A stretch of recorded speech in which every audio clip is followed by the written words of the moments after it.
का मकसद नहीं, क्योंकि ये वैसे ही पटरी से उतर गए। अब इनके पास डिबेट नहीं है, अब इनके पास केवल आमलेट बचा है। अब निंदा चुगली बची है, वो हम खाना नहीं चाहते। ये 2000 लगभग मान के चलो 10-11 के करीब की पड़ी है।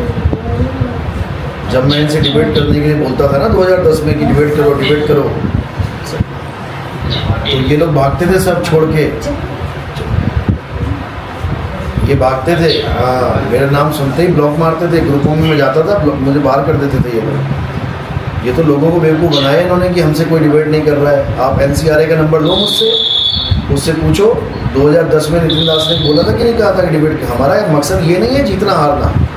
हमने इनसे भी, रामपाल के भाई से मेरी बात हुई थी, मैंने यही बोला था, देखो जी जीत हार का मतलब ही नहीं है हमारा। जीतना हारना तो बेवकूफ़ों का काम है।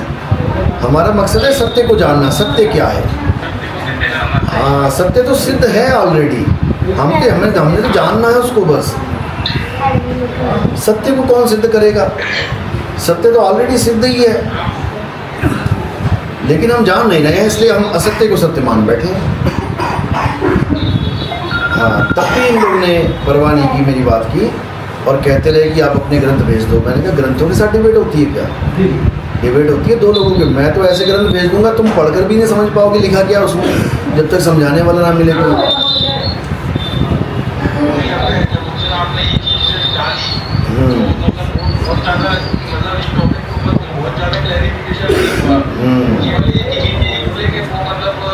अरे इसमें जीव से, हाँ इसमें जीव से पीव की भी बात कर रहे हैं रामपाल जी, कि जीव से पीव हो जाना है। कहते हैं अगर जीव से पीव नहीं हुए तो फिर किया क्या?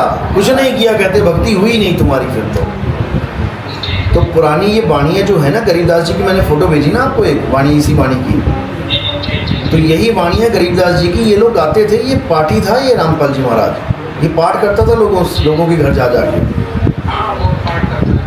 हाँ, तब की इसको वाणियाँ पड़ी हुई थी तो उसी के ऊपर सत्संग करने लग गया। तब ये अच्छा बंदा था, वाणी पढ़ के बिल्कुल सही एग्जैक्ट रास्ता बता रहा था। देखो जीव से पी हो जाना है, कितना सुंदर ज्ञान बताया। लेकिन जब से इसका भाई मिल गया इसके साथ महेंद्र, उसके बाद ये साजिश होने लग गई कि भगवान बन जा। ऐसे तो सारे कहने लग जाएंगे मैं भी जीव से पीव हो गया, और ये रियल बात है कि ये प्रॉब्लम सबके साथ होती है, हमारे पन में भी है। कई लोग कहते हैं मुझे नाम दीक्षा मिल गया, मैं परमात्मा स्वरूप हो गया। अब बताओ उनको, अरे परमात्मा स्वरूप हो गया तो तू सत्संग कर ले भाई, अब बैठ जाते नीचे। समझ रहे हो? क्योंकि सबके अंदर मन बैठा हुआ है, ये मन बहुत शातिर है। जो परमात्मा स्वरूप हो जाता है वो चरणों का दास हो जाता है, वो महान नहीं बनता है, वो चरणों का दास बन जाता है। वो कभी गुरु के आगे बोल नहीं सकता कि मैं सत्संग कर दूँ। समझे? हमने जब सत्संग शुरू किए थे तो हमने तो अपनी शक्ल तक नहीं दिखाई 2020 तक, लेकिन मजबूरी थी क्योंकि जो ज्ञान हमें मालिक ने दिया है वो हमें आगे फैलाना है। इसलिए परमात्मा ने हमें चुना, नहीं तो कोई मतलब ही नहीं था मेरा गुरु बनने का। मैं 10 साल 2010 से 2020 तक मैंने कोई गुरु पद लिया नहीं। हमारे तो 6 महीने में गुरु पद मिल जाता है, तुम ले लो आके लंगोटी लो और बन जाओ गुरु बन के बैठ के। मैंने 10 साल तक नहीं ली लंगोटी, क्योंकि अपना मकसद ही नहीं था यार, अपना ये मकसद ही नहीं था। हमारा मकसद क्या था? यहाँ पर सत्य बताना, लोगों तक सत्य पहुँचे। लेकिन परमात्मा ने हमें चुनना था, हमें बैठा दिया आगे गुरु पद पे। नहीं तो हमें कोई शौक़ नहीं था गुरु बनने का। हमारे यहाँ 6 महीने में गुरु बन जाते हैं। आओ गुरु बन जाओ, फैक्ट्री लगी हुई है, 10,000 साधु बने हुए हैं हमारे यहाँ, गुरु बने बैठे हैं। हमारा कोई मकसद ही नहीं गुरु बनने का, लेकिन जो मालिक को मंजूर होता है वो करना है हमें। ठीक है?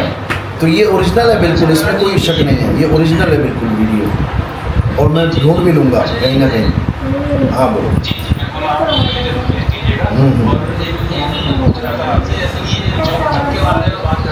इसके बारे में जब तक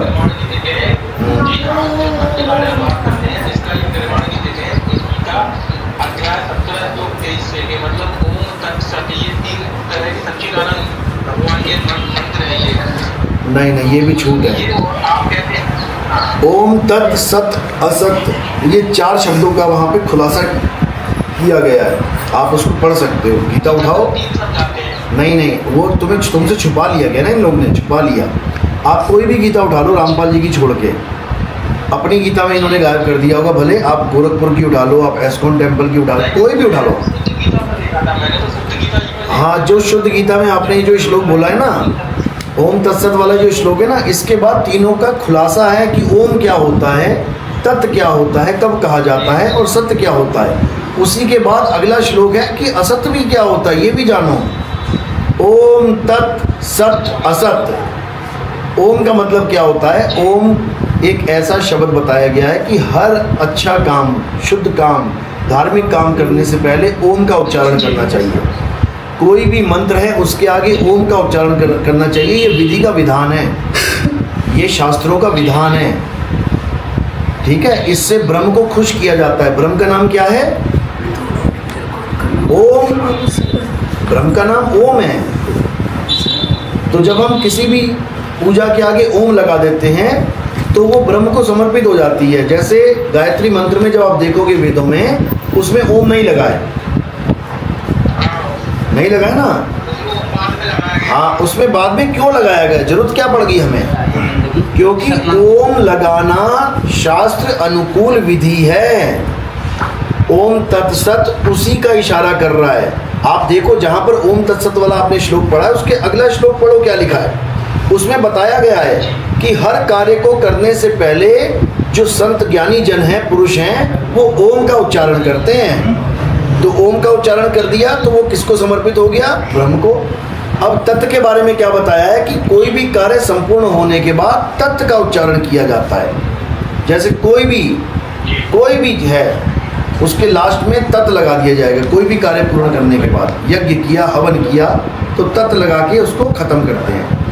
अब सत्य क्या है कि जो यज्ञ कर रहा है, जो पूजा पाठ कर रहा है, जो कोई कार्य कर रहा है, उसका जब सद्भाव होता है, यानी वो सच्चे मन से कर रहा है, श्रद्धा भाव से कर रहा है, तो वो आहुति सत्य कहलाती है। और अगर उसके भाव गलत हैं, जैसे कोई कह रहा मजबूरी में कर रहा है, अरे यार मैंने करवाना नहीं था पर करवाना पड़ रहा है, ये तो ये असत भाव हो गए। तो ये, हाँ, तो ये ओम तत् सत नहीं होगा, ये ओम तत् असत हो गया। ये चारों का खुलासा है। आगे के श्लोक पढ़ो। रामपाल जी महाराज ने ओम तत्सत दिखा के वहीं पे बिस्तर बंद कर दिया। आगे भी पढ़ो ना क्या लिखा है, सब कुछ लिखा है, सब मैं हर प्रमाण दूंगा आपको, आप देखते जाओ। उसके बाद आपको हर चीज समझ में आ जाएगी। 3 पुरुष बताए, क्षर पुरुष, अक्षर पुरुष, निअक्षर पुरुष। हाँ,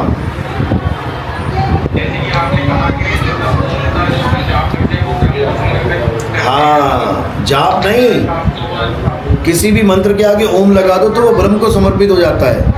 इसीलिए गायत्री मंत्र के आगे ओम लगा दिया इन लोगों ने। और रामपाल जी सोच रहे हैं कि ये गलत कर दिया। अरे ये शास्त्र अनुकूल किया उन्होंने। ओम तत्सत का उद्देश्य यही है कि हर कार्य के आगे ओम लगाओ।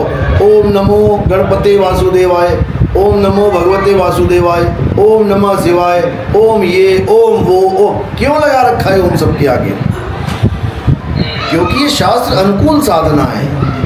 ओम के बिना कुछ नहीं करना है, ये शास्त्र अनुकूल साधना है। और तत् के बाद कुछ नहीं कहना है। तत् लास्ट वर्ड होता है हर संत, हर उसका शुभ कार्य का। सब कुछ बिल्कुल नहीं जपना है, जपने का खेल ही नहीं है। नाम है जप में, नाम है तप में।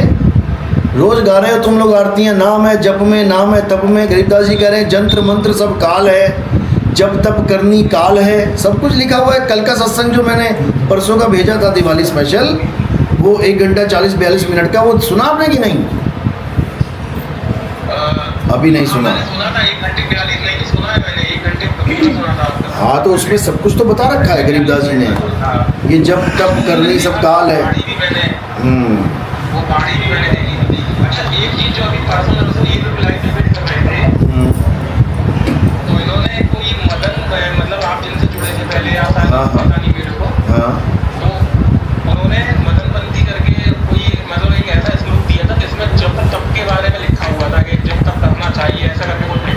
अरे नहीं भाई, 3-4 दिन पहले की डिबेट थी, उन्होंने मतलब देखो जब तब नहीं, जब तब करना। अच्छा, आपके नितिन जी के गुरु जी की। अरे नहीं, वो नाम प्रकाश टीका जो डाली उन्होंने, वो एक इलाहाबाद का ब्राह्मण है। सुनो, ऐसा होता है जैसे गीता है, गीता का टीका आप करोगे अपने हिसाब से, कोई और करेगा अपने हिसाब से। हमारा नाम प्रकाश ग्रंथ उठा के एक इलाहाबाद का कोई पंडित है, उसने इसका टीका कर दिया। अब पंडित जी है तो उसके दिमाग में तो एक ही चीज़ रहेगी, जप और तप। उसने उठा के इसमें कहीं घोल दिया होगा। उसको पूछो नितिन दास के आश्रम का नाम लिखा है क्या वहाँ पे? कबीर विज्ञान आश्रम देखो जरा कहाँ लिखा है वो किताब। उनको PDF बोलो कि बताओ ये कहाँ इलाहाबाद से छपी है? हमारा आश्रम इलाहाबाद में है ही नहीं, वो इलाहाबाद से छापी है किसी पंडित जी ने और उसमें पूरी मिलावट कर डाली है। अच्छा महाराज जी, ये जो मतलब ये भी कहते रहते हैं कि आप रुद्ररोही है, रुद्ररोही। अरे नहीं, अच्छी बात है, अच्छी बात है। कहते हैं अभी इसी साल के अंदर दिसंबर से पहले पहले पूरा निबेड़ा कर देंगे गुरुद्रोही क्या होता है क्या नहीं होता है। वो एक लीला थी, मालिक की मौज थी, वो सब हो गया, जो होना था हो गया। लेकिन उसमें ऐसा कुछ नहीं कि हमारा कोई ऐसा रोल था कि गुरुद्रोही वाला, ऐसा कुछ नहीं है। वो एक साजिश थी, एक षड्यंत्र था, जो पूरा खुलासा कर देंगे। आप मतलब परंपरा के तहत जुड़े हुए हैं? बिल्कुल जुड़े हुए हैं भाई, बिल्कुल जुड़े हुए हैं। हमने अगला गुरु भी धारण किया, हमारे जो बैराग साहिब हैं उनके बाद मैंने एक और गुरु धारण किया, उनका नाम भी बैरागपति साहिब ही है। दोनों गुरुओं का नाम बैरागपति साहिब है। मैं आज भी जयकारे लगाता हूँ जो सत्संग में, तो वो दोनों को समर्पित हैं। और पुराने गुरु से परमिशन लेके मैंने गुरु अगला धारण किया है, बिना परमिशन के हम कोई काम नहीं करते। अच्छा, मतलब एक साथ में 2 गुरु धारण कर सकते हैं? 10 गुरु कर लो, उसमें क्या फ़र्क पड़ता है? इससे देखो, शरीर को गुरु मानोगे तो दिक्कत में आ जाओगे, शब्द को गुरु मानोगे तो तुम 20 गुरु कर लो, क्या फ़र्क पड़ता है? शब्द तो परमात्मा तो एक ही है। तुम रविदास जी से भी नाम ले लो, तुम दादू जी से भी नाम ले लो, तुम भीका जी से भी नाम ले लो। हाँ नहीं, मैं समझ गया आपकी बात, लेकिन सर मतलब एक से ज़्यादा गुरु करने की जरूरत नहीं है। कबीर साहब को तो एक भी गुरु करने की जरूरत नहीं थी, पर क्यों पड़ गई जरूरत? बस यही सेम नितिन दास के साथ हो रहा है। अरे भाई सुनो सुनो, पहला गुरु मेरे कौन थे? पहले गुरु थे मेरे महर्षि महेश योगी बचपन में। दूसरे गुरु मेरे कौन थे? राधा स्वामी बाबा गुरविंदर सिंह। तीसरे गुरु मेरे कौन हैं? बैराग साहिब जी। और चौथे गुरु मेरे कौन है? वो भी बैराग साहिब जी। कोई दिक्कत नहीं है, कहो 5वां भी कर लें, उससे क्या फर्क पड़ता है? ज्ञान परमात्मा देता है। गुरु देखो, गुण मिले तो गुरु बनाओ, चित्त मिले तो चेला, मन मिले तो मित्र बनाओ, ना तो रहो अकेला। तो जो हमें अच्छा लगता है ना संत, हम उसको गुरु बना लेते हैं। क्या इसमें घाटा क्या है ये बताओ? हाँ, दत्तात्रेय के 24 गुरु थे, बताओ। जहाँ से उसको जो गुण मिला उसने गुरु बना लिया। भाई बैराग साहिब के पास हम थे, जो उनका गुण हमें अच्छा लगा हमने उसको देख के गुरु बना लिया। हमने कोई उनका सत्संग थोड़ी नहीं सुना, ना मैंने कभी बैराग साहिब का सत्संग सुना, ना ही मैंने कभी राधा स्वामी बाबा का सत्संग सुना। हमने अनुराग सागर पढ़ के नाम लिया वहाँ से, ना ही हमने अपने आखिरी गुरु बैराग साहिब का जो अभी लास्ट में बनाए उनका सत्संग सुना।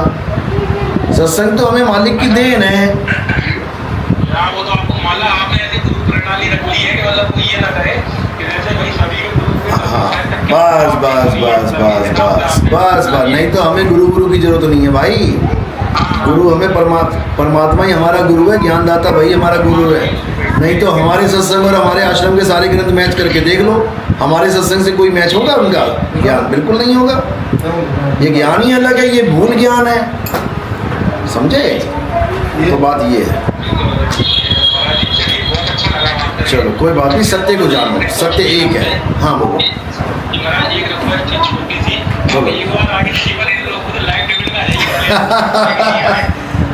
देखो काम हमारा हो गया है। हमारा काम था कि ये हमारी बदनामी करें, दिन रात नितिन दास करें, वो ये कर ही रहे हैं। अब इन लोग के साथ सिर्फ खपाई करने का कोई मतलब नहीं है। अब तो जगाने का मतलब है। अब तो जीव जागेंगे, जैसे आप जाग रहे हो वैसे लाखों जागेंगे। अब इनके साथ कोई बहसबाजी करने का मकसद नहीं है, क्योंकि ये वैसी पटरी से उतर गए हैं। अब इनके पास डिबेट नहीं है, अब इनके पास केवल आमलेट बचा है। अब निंदा चुगली बची है, वो हम खाना नहीं चाहते। खूब करो, चलो ठीक है। सतनाम साहिब बंदगी मिलेगा, जरूर देंगे आपको। ओके, सतनाम।